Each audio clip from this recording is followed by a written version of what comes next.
Hi friends, welcome to my channel Manju's vlog. ഇനി അവിടെ ഉണ്ടാക്കാൻ പോകുന്നത് എന്താണെന്നറിയാമോ? നല്ല സ്പെഷ്യൽ പച്ചടിയാണ് കേട്ടോ. പൊട്ടുകടല പച്ചടിയാണ്. അപ്പം വളരെ ടേസ്റ്റിയാണ്. ഇതേപോലെ നിങ്ങളൊന്ന് ഉണ്ടാക്കി നോക്കാൻ മറക്കല്ല്. നല്ല ടേസ്റ്റാണ് കേട്ടോ. അപ്പം ഇതേപോലെ നിങ്ങളൊന്ന് ഉണ്ടാക്കി നോക്കുക. ഉണ്ടാക്കി നോക്കിയിട്ട് കുട്ടികൾക്കൊക്കെ കൊടുക്കാൻ വളരെ നല്ലതാണ്, ചോറിൻ്റെ കൂടെയൊക്കെ. അപ്പം കുട്ടികൾക്കായാലും മുതിർന്നവർക്കായാലും വളരെ നല്ലതാണ് ഇത് ഉണ്ടാക്കി കഴിക്കുന്നത്.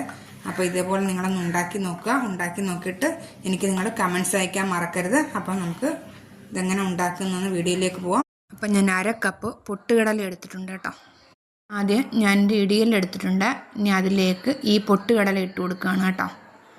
നിങ്ങൾക്ക് ഇടിയലില്ലാത്തൊരു മിക്സിക്കകത്ത് ജസ്റ്റ് ഒന്ന് കറക്കി എടുത്താൽ മതി. അപ്പം ജസ്റ്റ് ഞാൻ ചതച്ചെടുക്കാൻ പോവാണ്. അപ്പം ഞാൻ നോക്കിയാൽ ചതച്ചെടുത്തിട്ടുണ്ട്. ഇനി നമുക്കിതൊരു പാത്രത്തിലേക്ക് മാറ്റാം കേട്ടോ. പാത്രത്തിലേക്ക് ഇട്ടു. അപ്പം ഞാൻ പാത്രത്തിലേക്ക് ഇട്ട് കൊടുത്തിട്ടുണ്ട്. ഇനി നമുക്കിതിൻ്റെ അരപ്പ് തയ്യാറാക്കി എടുക്കണം. ഒരു മിക്സിയുടെ ജാർ എടുത്തിട്ടുണ്ട്. അതിലേക്ക് ഒരു 1.5 പിടി തേങ്ങ ഇട്ട് കൊടുക്കുകയാണ്. ആദ്യം നമുക്ക് പൊട്ടുകടല പച്ചടിക്ക് വേണ്ടിയുള്ള അരപ്പ് തയ്യാറാക്കി എടുക്കണം. അപ്പോൾ 1.5 പിടി തേങ്ങ ഇട്ട് കൊടുത്തിട്ടുണ്ട്. ഒരു പച്ചമുളക്, ഇത്രയും ചെറിയ ഉള്ളി, നിങ്ങൾക്ക് വേണമെങ്കിൽ സവാള ഉള്ളി ചെറിയൊരു പീസ് ഇട്ടാൽ മതി. ചെറിയൊരു പീസ് ഇഞ്ചി, 1/4 ടീസ്പൂൺ ജീരകം. നിങ്ങൾക്ക് വേണമെങ്കിൽ കടുക് ഇടാം. ഞാനിവിടെ കടുക് ഇടുന്നില്ല. കുറച്ച് വെള്ളവും ചേർത്ത് നന്നായിട്ടൊന്ന് അരച്ചെടുക്കാം. അപ്പം നോക്കിയേ, ഞാൻ നന്നായിട്ടൊന്ന് അരച്ചെടുത്തിട്ടുണ്ട്. ഇനി നമുക്ക് പൊട്ടുകടല പച്ചടി എങ്ങനെ തയ്യാറാക്കിയെടുക്കുമെന്ന് നോക്കാം. അപ്പോൾ ആദ്യം ഞാനൊരു പാത്രം എടുത്തിട്ടുണ്ട്. അതിലേക്ക് 1.5 സ്പൂൺ വെളിച്ചെണ്ണ ഒഴിച്ചു കൊടുക്കുകയാണ്. 1/2 സ്പൂൺ കടുക്, 2 വറ്റൽമുളക്, കുറച്ച് കറിവേപ്പില.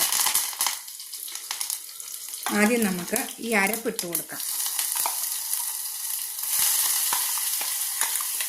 അരപ്പ് നന്നായിട്ടൊന്ന് അരച്ചിട്ടണം കേട്ടോ. അപ്പം കുറച്ച് വെള്ളം കൂടെ ചേർത്ത് ഇതിലേക്ക് ഒഴിച്ചു കൊടുക്കാം. ഒരുപാട് വെള്ളം ആക്കണ്ട.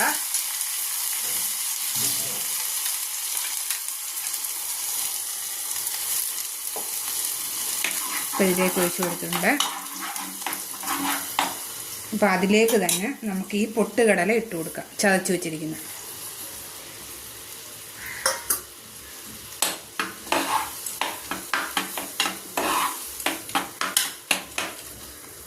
ഒരു ശകലം വെള്ളം കൂടെ നമുക്ക് ഒഴിച്ചു കൊടുക്കാം.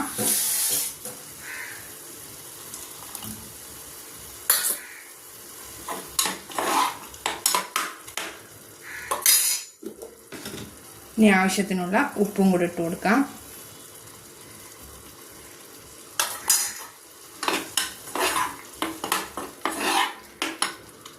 നമുക്ക് ചെറിയ തീയിൽ ഇത് അടച്ചു വെച്ചൊരു 3 മിനിറ്റ് ഒന്ന് വേവിച്ചെടുക്കാം.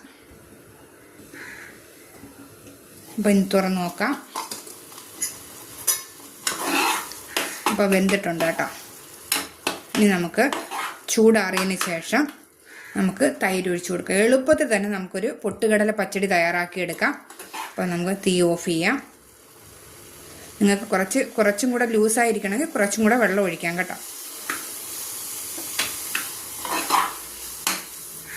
അപ്പം ഇനി ചൂടാറിയതിന് ശേഷം നമുക്ക് തൈര് ഒഴിച്ചു കൊടുക്കണം.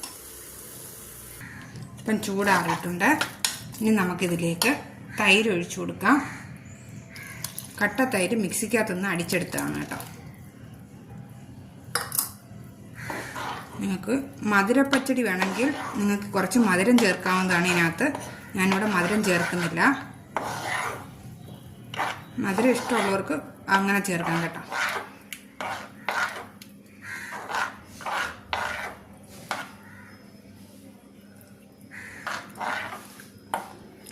നല്ല ടേസ്റ്റ് ഉണ്ട് കേട്ടോ. അപ്പോൾ ഒരു ശകല ഉപ്പും കൂടി ഇട്ട് കൊടുക്കാം. അപ്പം നമ്മുടെ പൊട്ടുകടല പച്ചടി റെഡി ആയിട്ടുണ്ട്. അപ്പം നിങ്ങൾ തീർച്ചയായിട്ടും ഉണ്ടാക്കി നോക്കണം കേട്ടോ. നല്ല ടേസ്റ്റാണ്. അപ്പം ഇതുപോലെ ഉണ്ടാക്കി നോക്കുക. ഉണ്ടാക്കി നോക്കിയിട്ട് കമൻസ് അയക്കാൻ മറക്കരുത്. ലൈക്ക്, ഷെയർ, സബ്സ്ക്രൈബ് ചെയ്യാൻ മറക്കരുത്. അപ്പോൾ ഇനി ഞാൻ വീണ്ടും ഒരു റെസിപ്പിയുമായിട്ട് നമുക്ക് വീണ്ടും കാണാം. അതുവരെ ബായ്.